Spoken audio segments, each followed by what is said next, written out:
I wanted to share with you 2 cautions about dating as a grown-up.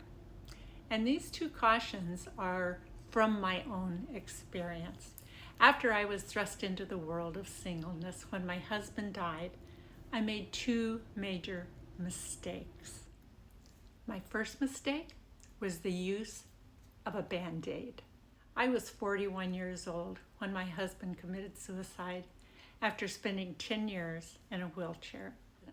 When a motor vehicle accident broke his neck, he did everything he could to try to live the life of a productive person in a wheelchair.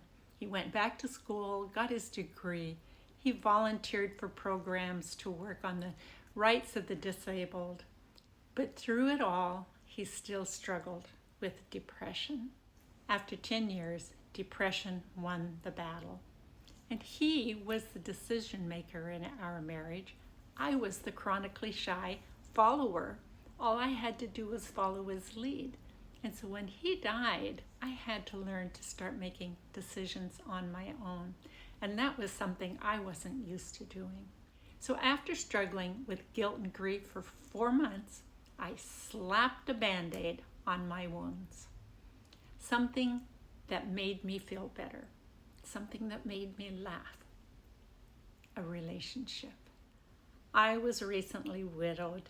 He was going through a divorce. The relationship lasted a while, but bottom line, we were a Band-Aid for each other's wounds.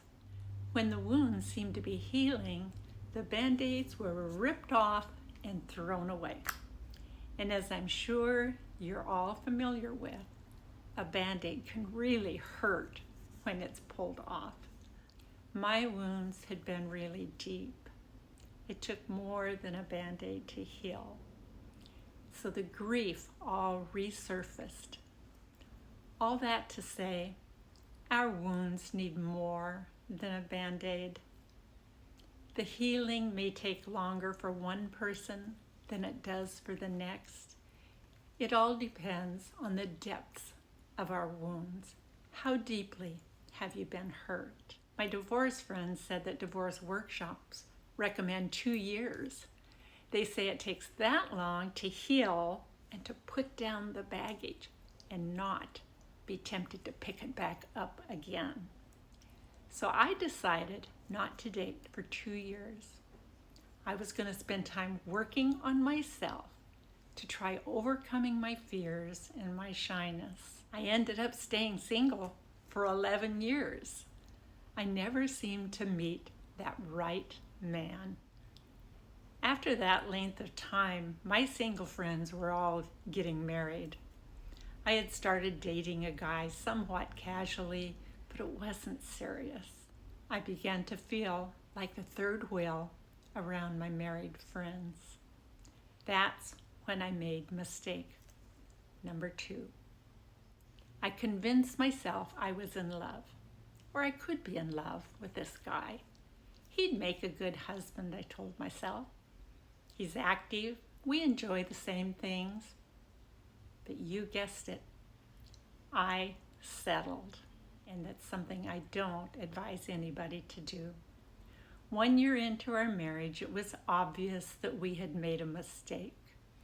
But we tried to keep working at it for the next couple of years. Several days after our 3rd anniversary, we parted ways. During the next 8 years, I learned to be totally content with my singleness.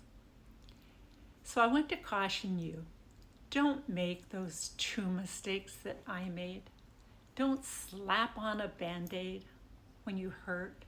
Give yourself time to heal and don't settle. It's not worth it. Know what you're willing to accept in a relationship, and definitely know what you're willing to not accept, that you cannot tolerate in a relationship. And stick by those 2 guidelines that you set for yourself. It was while I was totally content in my life that I met the love of my life online at the age of 64. So yes, you can fall in love in your golden years.